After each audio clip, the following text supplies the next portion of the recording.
नमस्कार दोस्तों। आज हम भारत के भूगोल पर बात करेंगे और आप लोग अभी तक की क्लासों में भारत के भूगोल में 3 चैप्टर का अध्ययन कर चुके हो। सबसे पहले आप लोगों ने पढ़ा था भारत का सामान्य परिचय और इसके बाद दूसरे चैप्टर के रूप में मैंने बात किया था भारत का भूगर्भिक इतिहास और इसके बाद तीसरे चैप्टर के रूप में मैंने भारत की मिट्टियों के संदर्भ में बात किया था। और आज मैं एक नया चैप्टर शुरू करने जा रहा हूं, भारत का भू आकृतिक प्रदेश। जिन लोगों ने इसके पहले के चैप्टर नहीं देखे वो लोग जाकर के प्लेलिस्ट में जाएं और प्लेलिस्ट में मैंने सारे वीडियो सेव कर रखे हैं। आप क्रमशः पार्ट 1, पार्ट 2, पार्ट 3 चैप्टर का नाम भी पड़ा हुआ है, आप वहां से खोज करके पुराने चैप्टर कंप्लीट करें। अगर दोस्तों मैं इतनी मेहनत से वीडियो बना रहा हूं और आपके लिए डाटा सर्च करता हूं, 2 घंटे 4 घंटे तक पहले पढ़ता हूं, यूट्यूब में जितने वीडियो पढ़े पहले उनको देखने की कोशिश करता हूं, इसके बाद फिर बुकों में झांक कर देखता हूं कि इस चैप्टर में उसमें क्या लिखा हुआ है, फिर आपके पेपर सेट पलटाता हूं कि आखिरकार पीएससी में कौन सा क्वेश्चन डिस्कस किया गया और एसएससी में कौन सा क्वेश्चन आया, दूसरे वनडे एग्जामों में कौन सा प्रश्न आपका डिस्कस किया गया। इसके बाद जो मेरे नोट्स हैं कोचिंग के उसमें एक बार उस चैप्टर को देखता हूं और फिर विकिपीडिया से फाइनली पढ़ करके और इस डाटा को कंप्लीट करता हूं। तो मैं यहाँ पर उम्मीद करता हूं कि आप लोग हर चैप्टर को बढ़िया से देख रहे होंगे और बढ़िया से नोट्स तैयार कर रहे होंगे। और मैं दोस्तों ये दावा करता हूं कि अगर आप लोग भारत के भूगोल की श्रृंखला में पूरी कंप्लीट करवाऊंगा यूट्यूब पर, अगर आप इसके सारे वीडियो देखे रहते हो तो लगभग 97% क्वेश्चन आपके भारत के भूगोल के मेरे यूट्यूब वीडियो से ही आपके मिल जाएंगे। आइए दोस्तों, तो एक नया चैप्टर शुरू करते हैं, भारत का भू आकृतिक प्रदेश। और ये बगल में भारत का मानचित्र मैंने बना रखा है। तो कैसे कैसे भारत का विभाजन किया गया है। आप दोस्तों दुनिया में कहीं पर भी चले जाओ तो कई तरह की चीजें आपको मिलेंगी दुनिया में। यहाँ पर ऊंचे पर्वत, फिर पठार, फिर पहाड़ी, फिर मैदान, तमाम इस तरह की चीजें आप लोग देखते हो। ऐसे ही भारत में भी दिखाई देंगे, कहीं पर पर्वत तो कहीं पर पठार, तो कहीं पर पहाड़ी, तो कहीं पर मैदान। तो मुख्य रूप से ये 4 चीजें आपको संपूर्ण भारत में दिखाई देंगी। तो पहले पर्वत दिखाई देंगे और पर्वत अगर भारत में देखा जाए इसका एरिया तो लगभग 11% भाग पर भारत में इनका विस्तार पाया जाता है। पर्वत से छोटी इकाई होती है पहाड़ी। पहाड़ी के बारे में बात करूं तो भारत में लगभग 18% भाग पर इसका विस्तार आपको दिखाई देगा। पहाड़ी के आगे फिर यहाँ पर कि पठार आपके पाए जाएंगे तो पठारों का विस्तार 28% तक आपको भारत में दिखाई देगा। और फिर यहाँ पर जो है मैदानों की बात करें तो मैदान सर्वाधिक क्षेत्रफल पर भारत में पाए जाते हैं और 43% भाग पर आपके मैदान दिखाई देते हैं। तो ये तो एक जनरल डाटा है। आप कहीं पर भी जाएंगे किसी भी देश में तो इस तरह की भू आकृतियां आपको दिखाई देंगी, पर्वत दिखाई देंगे, कहीं पर पठार दिखाई देंगे, कहीं पर पहाड़ी दिखाई देंगे, कहीं पर मैदान दिखाई देंगे।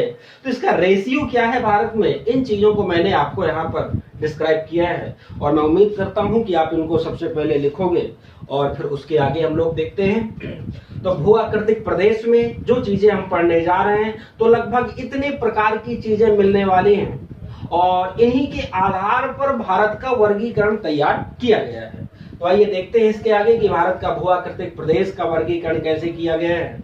अगर आपको दोस्तों याद हो तो जब आप छोटी कक्षाओं में थे तो कक्षा 4-5 की किताबें एक बार भूगोल की पलटाइए तो उसमें आपको मिलेगा कि भारत का भू आकृतिक प्रदेश का विभाजन निम्नलिखित यहाँ पर 4 भागों में बांटा गया है।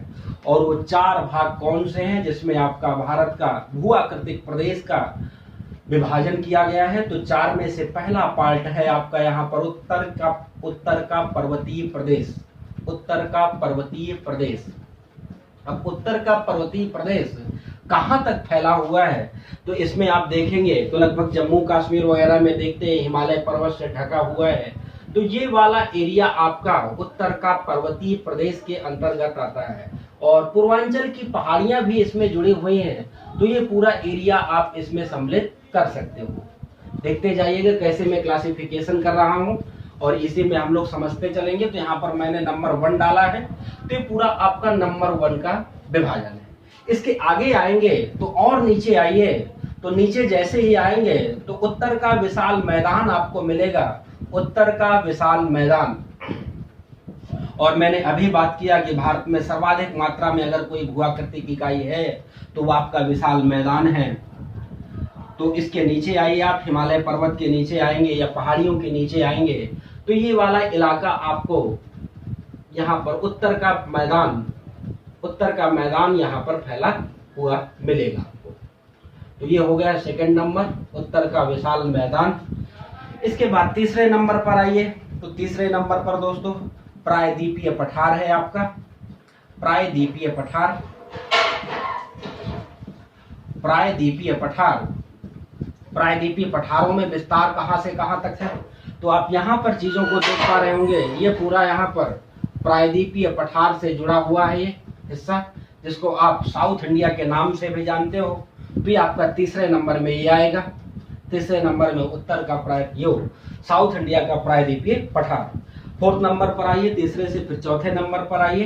तो चौथे नंबर में आपको समुद्र तटीय मैदान दिखाई देंगे, समुद्र तटीय मैदान।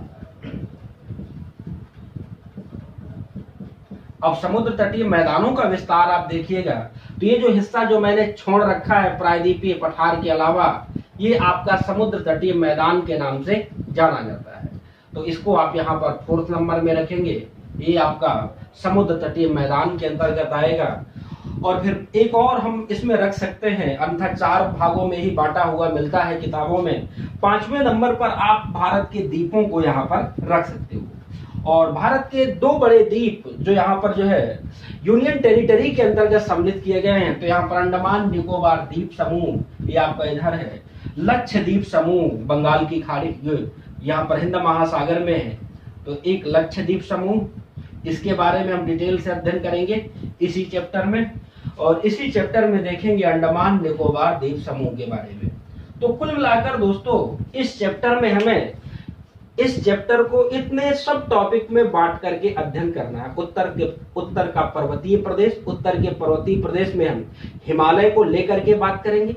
फिर इसके बाद उत्तर का विशाल मैदान, विशाल मैदान में हम 3 नदी तंत्रों को अच्छे से समझेंगे, ब्रह्मपुत्र नदी, गंगा यमुना नदी तंत्र और सिंधु नदी तंत्र। इसके बाद प्रायद्वीपीय पठार में आएंगे। सो प्रायद्वीपीय पठार में कौन से खनिज हैं और प्रायद्वीपीय साउथ इंडिया में कौन सी नदियां बहती हैं, उनको भी यहाँ पर क्लियर करके आगे बढ़ेंगे। इसके बाद समुद्र तटीय मैदान में आएंगे तो वेस्टर्न घाट या पूर्वी घाट और ये यहाँ पर जो है पूर्वांचल की पहाड़ियां, इनको यहाँ पर थोड़ा सा समझ लेंगे। और इसके बाद द्वीप के बारे में बात करेंगे और अंडमान लक्षद्वीप समूहों को क्लियर करेंगे। तो आप दोस्तों इतना समझ पा रहे होंगे कि भूआकृतिक प्रदेश के चैप्टर में हमें कितनी चीजें कंप्लीट करनी है। और अगर मोटा मोटा मैं कहूं तो अगर इस चैप्टर को हम पढ़ लेते हैं तो मैं ये मानता हूं कि शायद भारत का 70% भाग जो भारत से क्वेश्चन बनते हैं वे आपके इस चैप्टर में समाहित होते हैं। तो इनको बहुत अच्छे से आपको अध्ययन करना होगा। और आज के लेक्चर में मैं केवल इसके फर्स्ट पॉइंट पर बात करने वाला हूं। इसलिए दोस्तों अगर आप जिस भी वीडियो से देखना शुरू कर रहे हो, जब तक इसके पहले की वीडियो नहीं देखोगे तब तक चीजों को क्लियर नहीं कर पाओगे। इसलिए मैं उम्मीद करता हूं कि आप लगातार एक एक करके वीडियो को क्लियर करते चलोगे, समझते चलोगे, ठीक है। और ये आप बिल्कुल भरोसा रखो कि मैं भारत का भूगोल तो कम से कम यूट्यूब में कंप्लीट कराऊंगा ही। और दूसरी श्रृंखला मेरी मनोविज्ञान की चल रही है, तो मैं कोशिश करूंगा कि या तो हर दिन एक एक वीडियो डालूं, जीएस का भी और एक वीडियो मनोविज्ञान का भी। और अगर ऐसा नहीं हो पाता है तो एक दिन मनोविज्ञान और एक दिन जीएस, ऐसे करके अल्टरनेट, कुल मिलाकर हर दिन आपको एक नया वीडियो दिखाई देता रहेगा। और दोस्तों आप लोगों से उम्मीद है कि ज्यादा से ज्यादा शेयर करोगे और मेरे चैनल को सब्सक्राइब करने के लिए अपने दोस्तों को भी प्रमोट करोगे और उनको बोलोगे कि आप भी यहाँ से अपनी जो भी तैयारी कर रहे हैं यहाँ पर स्टडी मटेरियल को देखें और समझें। चलिए अच्छा, उसके आगे बढ़ते हैं। इतना आप क्लासिफिकेशन क्लियर कर लिए हो तो उत्तर का पर्वतीय प्रदेश, इसके बारे में अध्ययन करते हैं। उत्तर का पर्वतीय प्रदेश और उत्तर का पर्वतीय प्रदेश का मतलब है मैं यहां से लेकर के और इतने भागों में जो जो चीजें हैं, कहां पर उसकी क्या विशेषता है और कैसा प्रश्न बनता है, इन चीजों को यहां पर क्लियर करूंगा। तो उत्तर का पर्वतीय प्रदेश आप हेडिंग देंगे, उत्तर का पर्वतीय प्रदेश। उत्तर के पर्वतीय प्रदेश को हम लोग 3 भागों में बांटकर अध्ययन करेंगे। उत्तर के प्रदेश का। एक तो ट्रांस हिमालय के बारे में पढ़ेंगे, अर्थात हिमालय के उस पार एक और हिमालय है जिसका नाम ट्रांस हिमालय है, और ट्रांस हिमालय के बाद हिमालय के बारे में अध्ययन करेंगे, और हिमालय के बाद हम देखेंगे पूर्वांचल की पहाड़ियां, इनका विस्तार कैसे है।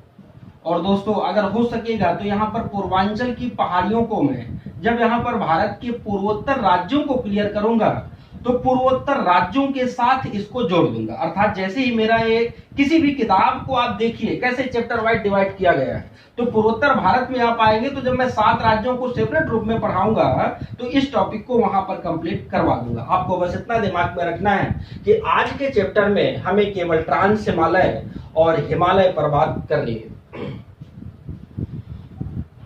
आइए दोस्तों उसके आगे चलते हैं।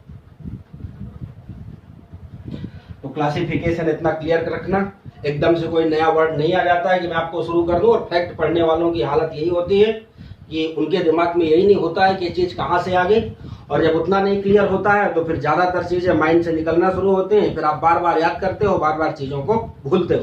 तो ये चीजें आपके साथ ना हो, इसलिए मैं बढ़िया सी क्लासिफिकेशन कि कहां पर जाकर के हम रुकने वाले हैं और किसके बारे में पढ़ने वाले हैं।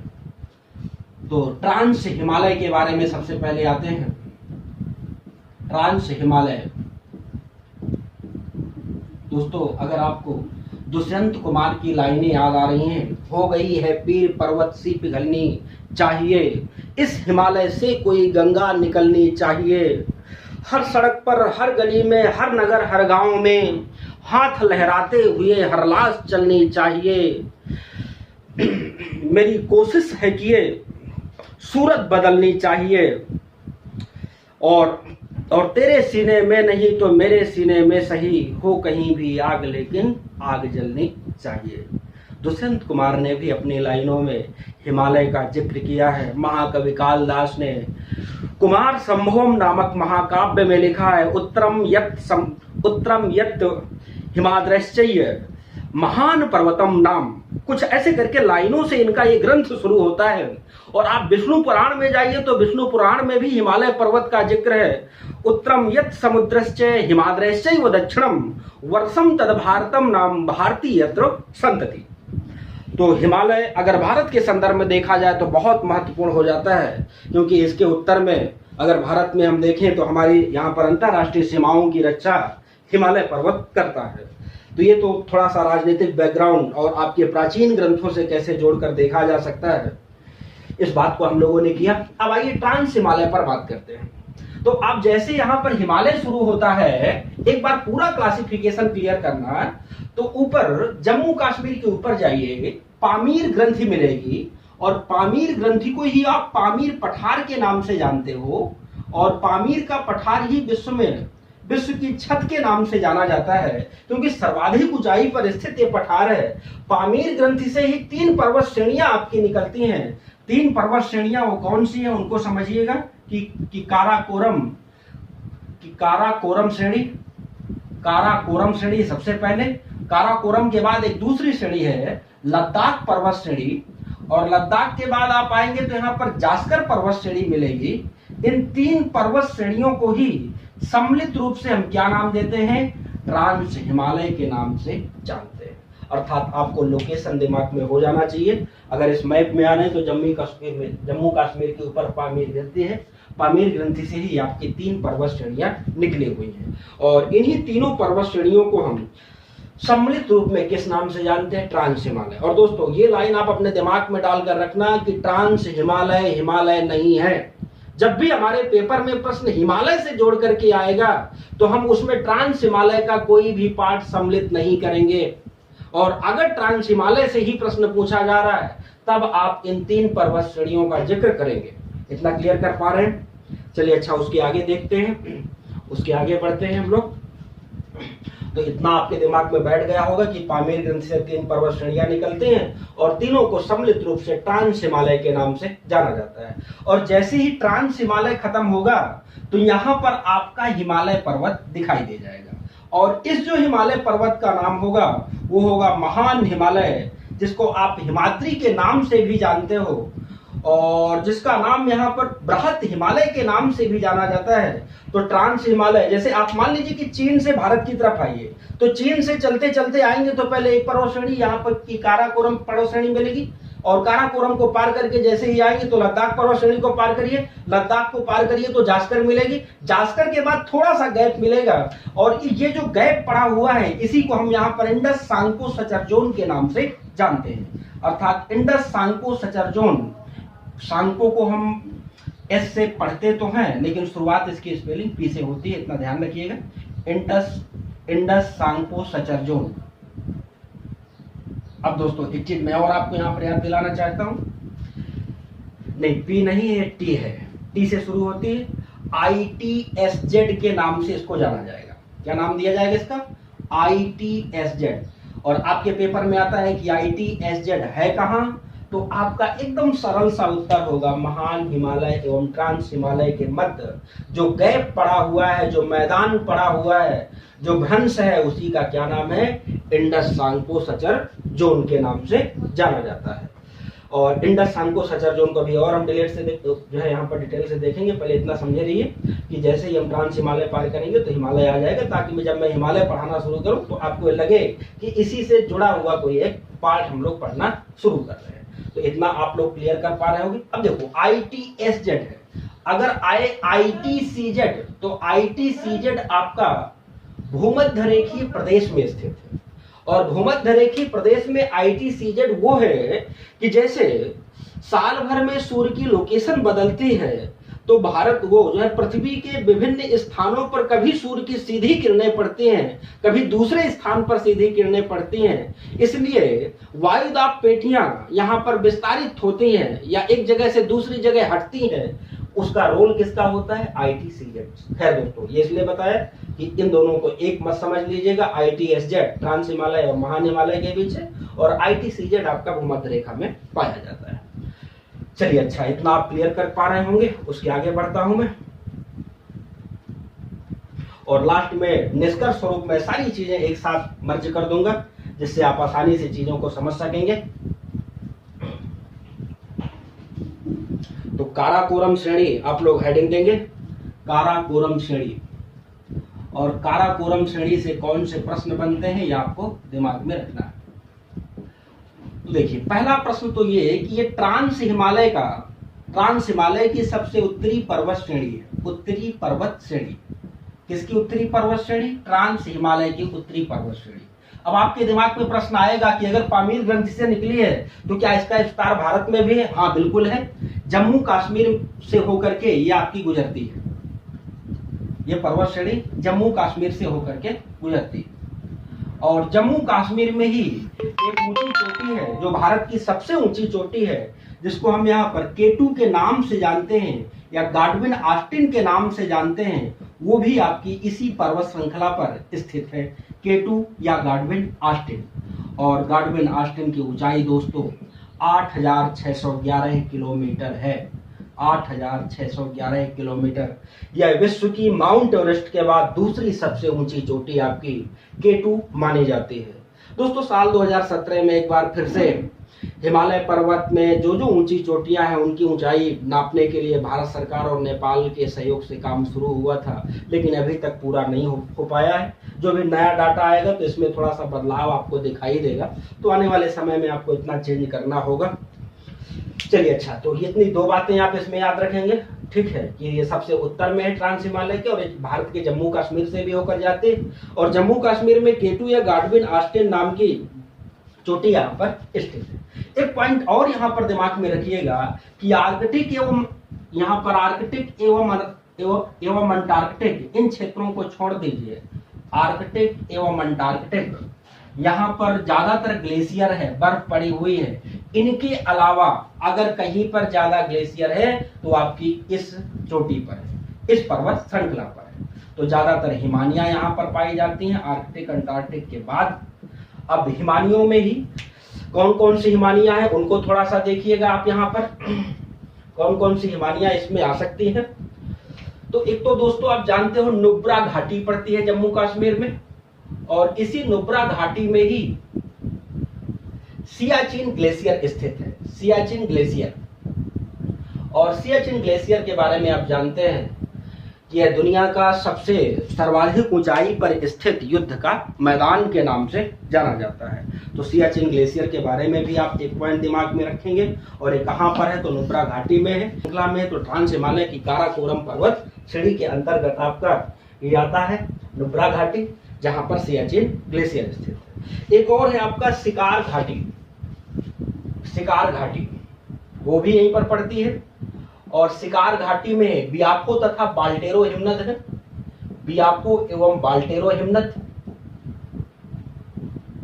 बाल्टेरो हिमनद। और एक और घाटी है यहां पर जिसका नाम है हुंजा घाटी, हुंजा घाटी। और हुंजा घाटी में कौन सा ग्लेशियर है, तो यहीं पर आपका बियाफो नहीं हिस्पार एवं बाटुरा ग्लेशियर है, हिस्पार एवं बाटुरा ग्लेशियर। तो इतनी बातें आपको यहां से याद रखनी है। और इसी पर्वत श्रृंखला के उत्तर से ही इसके दक्षिण से स्योक नदी निकलती है। और स्योक नदी किसमें जाकर मिल जाती है, सिंधु में मिल जाती है। तो एक पॉइंट ये भी बन सकता है कि स्योक किसकी सहायक नदी है, आपका उत्तर होगा सिंधु की सहायक नदी है। कहां से निकलती है, तो ट्रांस हिमालय की काराकोरम पर्वत श्रेणी के दक्षिण से इसका उद्गम होता है। चलिए अच्छा दोस्तों, इतना आप क्लियर कर पा रहे होंगे कि ट्रांस हिमालय में काराकोरम पर्वत श्रेणी को हम लोग देख रहे थे। और काराकोरम के बारे में इतने पॉइंट आपको याद रखना है। और उसमें से सबसे ज्यादा पूछा जाने वाला बात, K2 गाडविन ऑस्टिन किस पर्वत श्रृंखला में है, तो काराकोरम पर्वत श्रृंखला में है। किस राज्य में है, तो जम्मू कश्मीर। और ये भारत की सबसे ऊंची चोटी है, ध्यान रखना। मैं क्या बोल रहा हूँ, भारत की, मैं नहीं बोल रहा हूँ भारतीय हिमालय की। क्यों, क्योंकि ये हिमालय है ही नहीं, ये तो आपका ट्रांस हिमालय है। चलिए अच्छा, और उसके आगे बढ़ते हैं।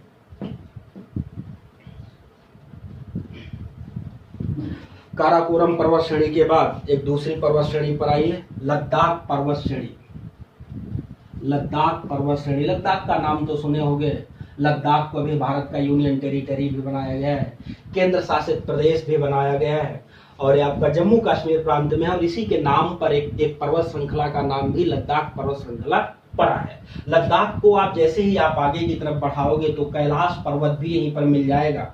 अर्थात भगवान शंकर का निवास स्थान भी आपका कहां पर है, लद्दाख में ही है दोस्तों। और कैलाश पर्वत से थोड़ा सा आगे की ओर आओगे तो यहाँ पर आपको मानसरोवर झील मिल जाएगी। तो ये भी आपकी लद्दाख पर्वत श्रृंखला के पास में है, मानसरोवर झील। और दोस्तों एक बात और यहाँ पर याद रखनी है कि लद्दाख पर्वत श्रेणी की सबसे ऊंची चोटी का क्या नाम है, तो माउंट राकापोसी इसकी सबसे ऊंची चोटी है, माउंट राकापोसी। तो देखिए तीन बातें मैंने बताई अभी लद्दाख पर्वत श्रेणी को लेकर के कि यहाँ पर जो है भगवान शंकर का निवास स्थान कैलाश पर्वत, और सिंधु और ब्रह्मपुत्र नदियों का उद्गम जहां से होता है वो माउंट सरोवर झील, और लद्दाख पर्वत श्रेणी की सबसे ऊंची चोटी आपकी माउंट राकापोसी यहाँ पर स्थित है। और यहीं पर दोस्तों खारदुम दर्रा भी मिलेगा इसी पर्वत में, इसी पर्वत से होकर गुजरता है खारदुम दर्रा। और खारदुम दर्रा को पार करके अगर आप जाते हैं तो आप सियाचिन ग्लेशियर में पहुंच जाएंगे। और यहीं पर एक साम घाटी है, साम घाटी, साम शब्द से आप समझते होंगे कि शाम का समय कैसा होता है। तो यहाँ पर दो पर्वत ऐसे जुड़े होते हैं कि हमेशा शाम जैसा सीन यहाँ पर दिखाई देता है, इसलिए इस घाटी का नाम ही शाम घाटी रख दिया गया है। और शाम घाटी में सर्वाधिक किस्म के यहाँ पर अखरोट पाए जाते हैं, सर्वोत्तम किस्म के अखरोट पाए जाते हैं। तो इतने पॉइंट आपको लद्दाख पर्वत श्रेणी से संबंधित जोड़ करके याद रखना है। देख लीजिए कैलाश, मानसरोवर, माउंट राकापोसी सबसे ऊंची चोटी, खारदुम दर्रा यहीं पर है, शाम घाटी है जहां पर अखरोट पाए जाते हैं। चलिए अच्छा और आगे देखते हैं। अब लद्दाख पर्वत श्रृंखला भी है और लद्दाख का पठार भी है। तो यहीं पर दोस्तों लद्दाख के पठार के बारे में भी हम देख लेते हैं। तो नेक्स्ट हेडिंग आप देंगे लद्दाख का पठार, ट्रांस हिमालय में ही देख लेते हैं, तो ये भी आपका क्लियर हो जाएगा। लद्दाख का पठार, अब अगर भारत के मैप में देखेंगे तो भारत के मैप में आपको लद्दाख का पठार इधर दिखाई देगा, ये है आपका लद्दाख का पठार। और लद्दाख के पठार का कुछ हिस्सा भारत में आता है और कुछ हिस्सा आपका चीन में चला जाता है, और अक्साई चीन के नाम से जाना जाता है, अक्साई चीन के नाम से जाना जाता है। लद्दाख का पठार चूंकि यहाँ पर बहुत सारे पर्वतों से घिरा हुआ है, इसलिए ये आपका वृष्टि छाया प्रदेश के अंतर्गत आता है। और वृष्टि छाया प्रदेश का मतलब आप जानते हैं एक ऐसा क्षेत्र जहां पर वर्षा बहुत कम हो पाती है, और जब वर्षा बहुत कम होगी तो वनस्पतियों का भी अभाव होगा। और लद्दाख के पठार में ही आपको दो झीलें दिखाई देंगी, एक का नाम है पेगांग झील और दूसरी का नाम है सोमोरारी झील।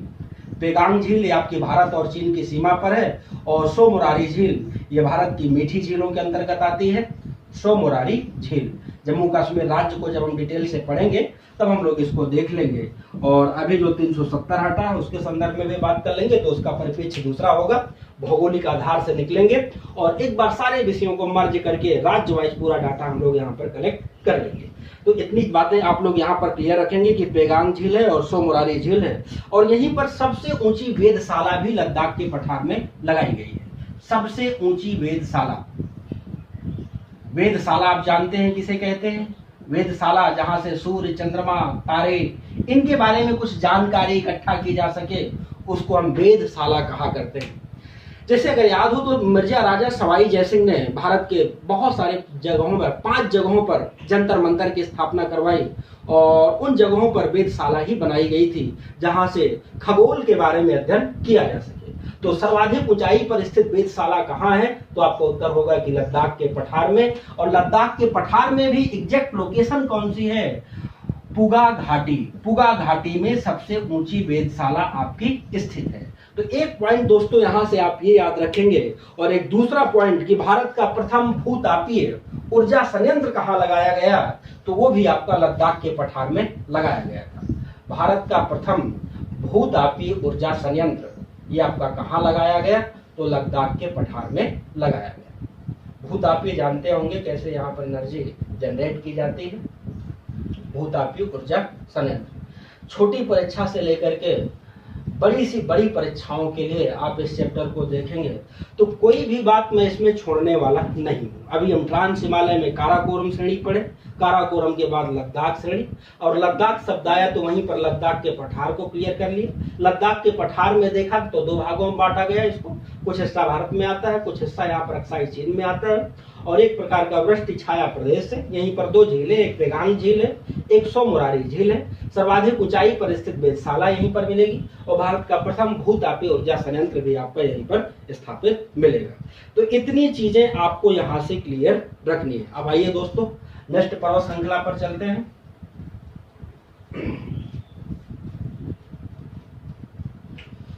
मैप न मिटने पाए क्योंकि अभी हमें बार बार समझना होगा इसको।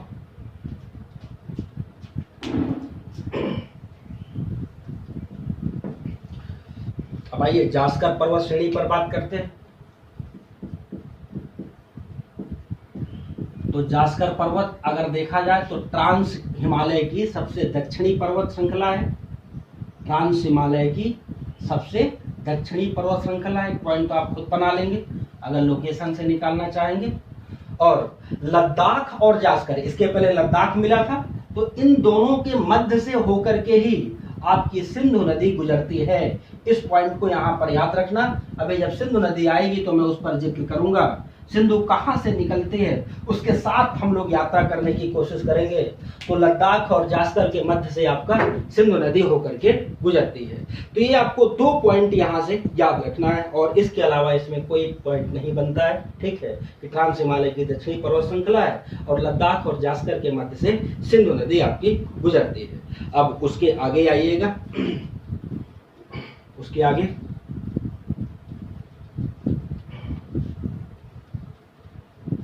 इंडो सांको सचर जोन के बारे में बात मैं पहले कर चुका हूँ। जैसे ट्रांस हिमालय समाप्त होगा तो अब इंडो सांको सचर जोन आएगा, और इंडो सांको सचर जोन समाप्त होते ही हिमालय की शुरुआत हो जाती है। तो आइए अब हिमालय पर ही बात करते हैं। अभी मैं ट्रांस हिमालय पर बात कर रहा था, और अब केवल हिमालय के बारे में बात करेंगे।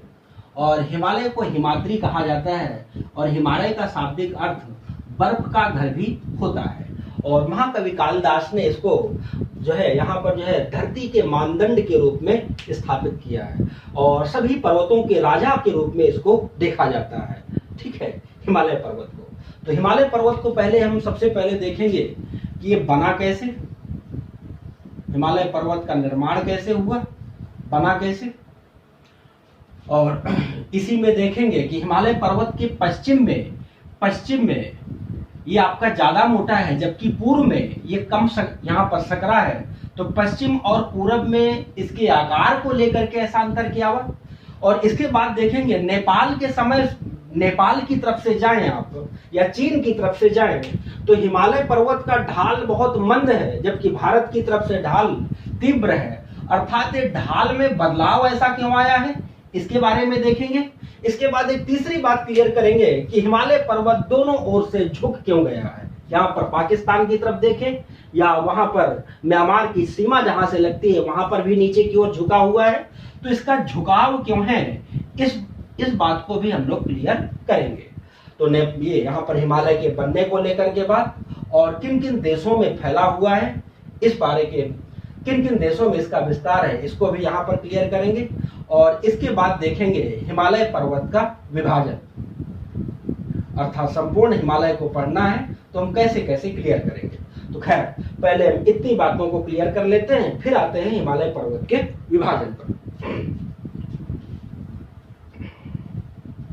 देखिए दोस्तों, हिमालय के बनने की क्रिया अगर देखा जाए तो यहाँ पर तृतीयक युग में ही शुरू हो गई थी।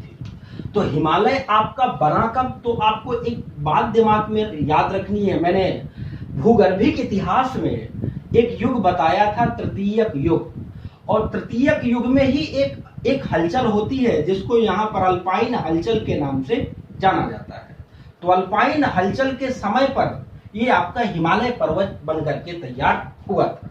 और दोस्तों उस समय पर आपको ये पता ही है, बार बार हम बात करते हैं कि पूरी पृथ्वी दो बड़े भूखंडों में बटी हुई थी। एक का नाम यहाँ पर अंगारा लैंड था और दूसरे का नाम गोंडवाना लैंड था। और अंगारा लैंड से ही यूरोप वगैरह टूट करके बना था, गोंडवाना लैंड से ही आपका भारत और अफ्रीका और ऑस्ट्रेलिया जैसे क्षेत्र टूटे थे। और इन दोनों बड़े प्रदेशों के बीच में एक बड़ा टेथिस सागर हुआ करता था। और अंगारा लैंड और गोंडवाना लैंड के अवसाद धीरे धीरे टेथिस सागर में जमा होते रहे। तो टेथिस सागर में ही के अवसादों से ही हिमालय का निर्माण हुआ। इसलिए टेथिस सागर का नाम यहाँ पर क्या पड़ा हुआ है, टेथिस सागर को हम हिमालय का गर्भगृह कहते हैं या हिमालय के जन्म स्थली के नाम से जानते हैं। एक यहाँ पर लोकेशन अगर पूछेगा तो टेथिस सागर है। और टेथिस सागर को क्या कहा गया है, हिमालय का गर्भगृह या हिमालय की जन्म स्थली। ये आपको इतना यहां पर दिमाग में रखना है। अब देखें कैसे बना। तो दोस्तों ऊपर की तरफ अगर आप मैप में देखेंगे तो यूरेशियन प्लेट है, ये आपकी यहाँ पर यूरेशियन प्लेट है। और यूरेशियन प्लेट कुछ इस प्रकार से आगे की ओर बढ़ रही थी। अगर इस दिशा की बात करूं मैं तो ये आपकी दिशा कौन सी हो जाएगी, आप खुद निकाल सकते हैं, पूरब और दक्षिण। ठीक है, तो पूरब और दक्षिण की तरफ ये आपकी बढ़ रही थी। कौन सी प्लेट, यूरेशियन प्लेट। इसका नाम क्या है, यूरेशियन प्लेट। और नीचे से आपकी कौन सी प्लेट आ रही थी, तो ये दोस्तों आपको भारतीय प्लेट है। अब आप साउथ इंडिया को देखिए तो इस प्लेट के सहारे से समझ सकते हैं कि इसका आकार ऐसा क्यों है, क्योंकि इसका कुछ हिस्सा समुद्र में डूबा हुआ, कुछ हिस्सा स्थल के रूप में दिखाई देता है प्लेट का। तो आप देखते हैं कि दक्षिण भारत आपको ऐसे प्राप्त होता है, अर्थात